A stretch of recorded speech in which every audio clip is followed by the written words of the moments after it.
여러분, 애플이 진짜 파격 통장을 내놓았습니다.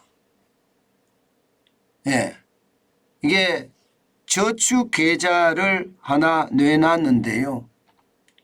그 금리가 여러분 4.15%입니다. 이 4.15% 이러니까 뭐 우리 시장, 우리 예금 금리를 생각하니까 그렇게 많이 뭐 주는 것도 아니네 이렇게 이야기할 수 있지만요. 예, 이게 미국 시장의 예금 금리하고 빗대어 보면요, 여러분 엄청난 금리입니다. 엄청난 금리. 어느 정도 금리냐? 여러분 보세요. 예를 들어서 말입니다. 웰스파고 여기는 정기 예금 금리가 0.15%입니다. 예, US뱅크는 0.01%고요. 뱅크 오브 아메리카는 0.01% 예금 금리가. 장난 아니죠. 예, 지금 0.01%인 아메리카 뱅크 오브 아메리카 BOA에 비하면 이게 지금 몇 배인가요? 몇 배? 41배인가요? 41배? 41배죠.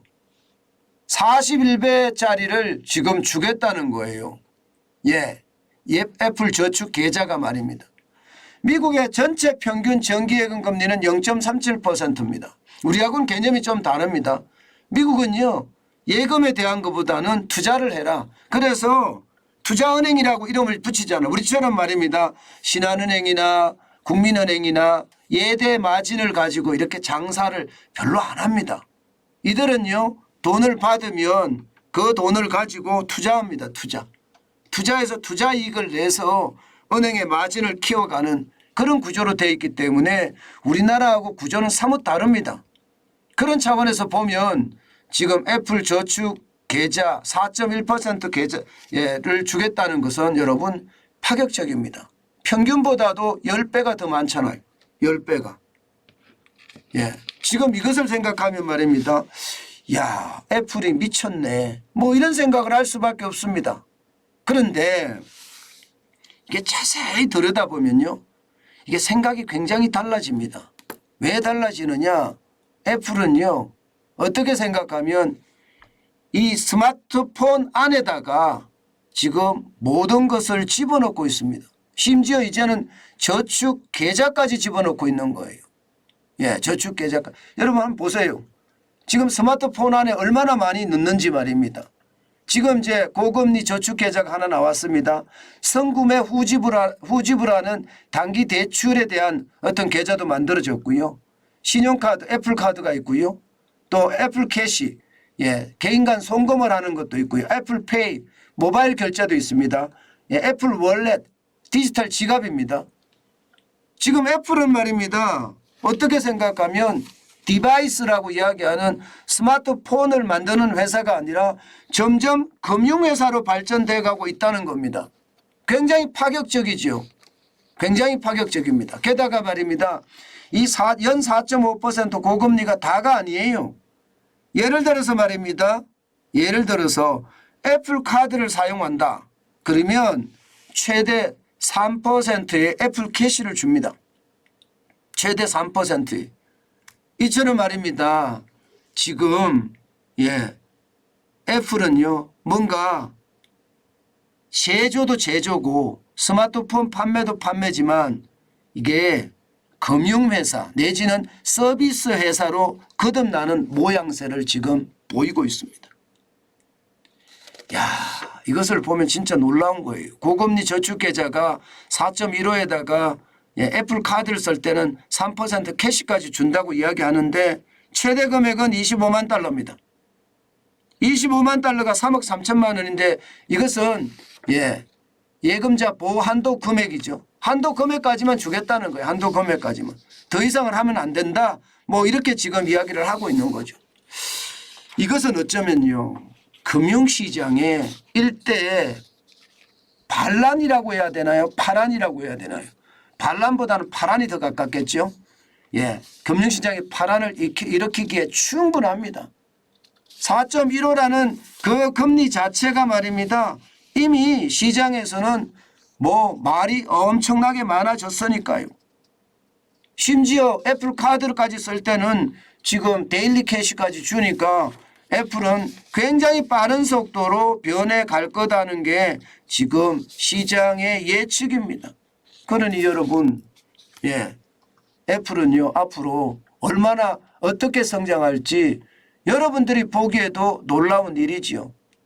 실제 말입니다.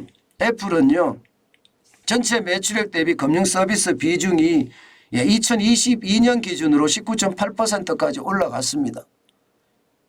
2020년에 19.6%에서 0.2%포인트가 더 올라간 거죠. 2012년에 8.2%에 비하면 애플은 벌써 금융회사로 점점 발전돼 가고 있다. 이렇게 이야기할 수가 있는 겁니다. 참 혁신이라는 거, 파격이라는 거 바로 이런 것을 두고 이야기하는 것은 아닐까요? 금액도 지금 적지 않습니다. 애플 서비스 부분의 순매출을 보면 말입니다. 2019년에 463억 달러였거든요. 2022년엔 781억 달러입니다. 그야말로 서비스 부분의 매출이 엄청나게 빠르게 성장을 하고 있는 겁니다. 이러다 보니까 말입니다.